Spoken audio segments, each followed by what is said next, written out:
depan cakap lain, belakang cakap lain, umum cakap lain, atur lain. Apa benda ni?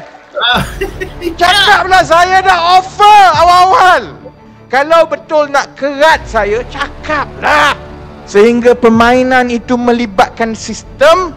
Ni apa punya kerja?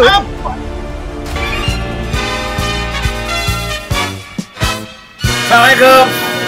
Salam sejahtera. Salam Madani. Salam reformasi. So kita tahu masalah besar tentang apa yang berlaku, bagaimana kebanyakan penyokong-penyokong ketua cabang yang dikaitkan dengan Rafizi kalah. Dan yang tim dia kat bawah tu, Timbalan apa, ketua IMK wanita menang. Apa yang dia panggil tu lah, badan tanpa kepala.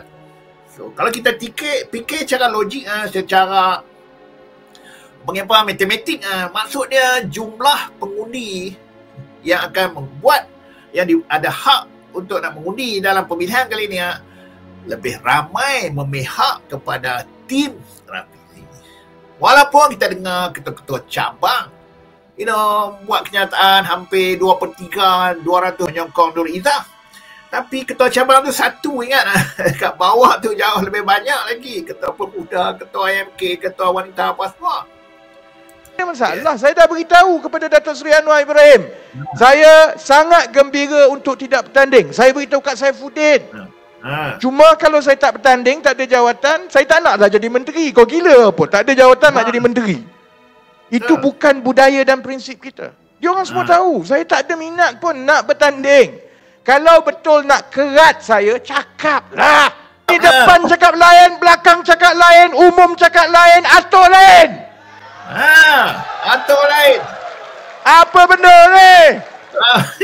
Cakaplah, saya dah offer awal-awal.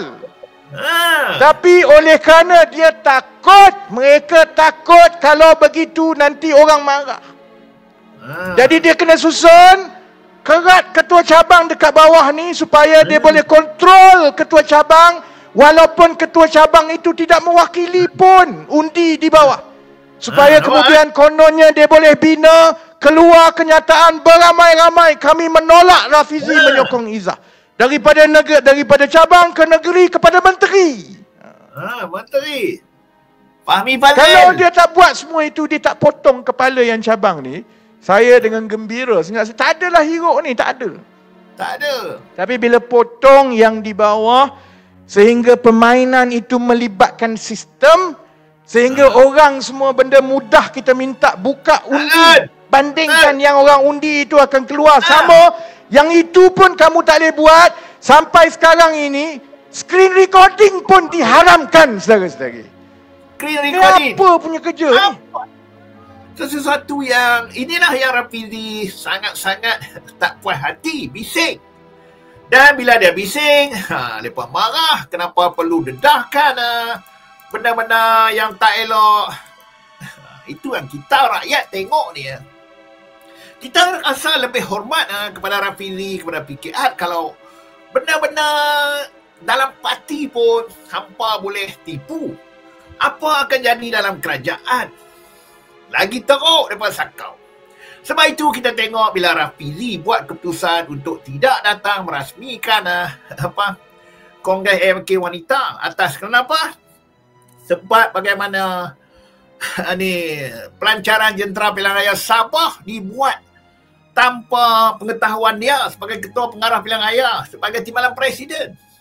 So kita bayangkan bagaimana boleh Nurul Izzah, timbalan presiden, boleh buat keputusan lancar pilihan raya tanpa mengikut protokol, tanpa mengikut hierarki parti. Adakah ini orang yang boleh dipercayai untuk nak mengetuai parti?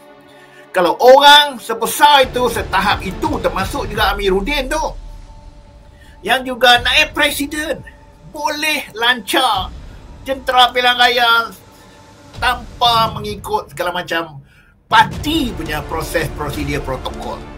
Ini bayangkan, sanggup mereka buat. Tak terfikir kita yang luar biasa mereka boleh buat itu.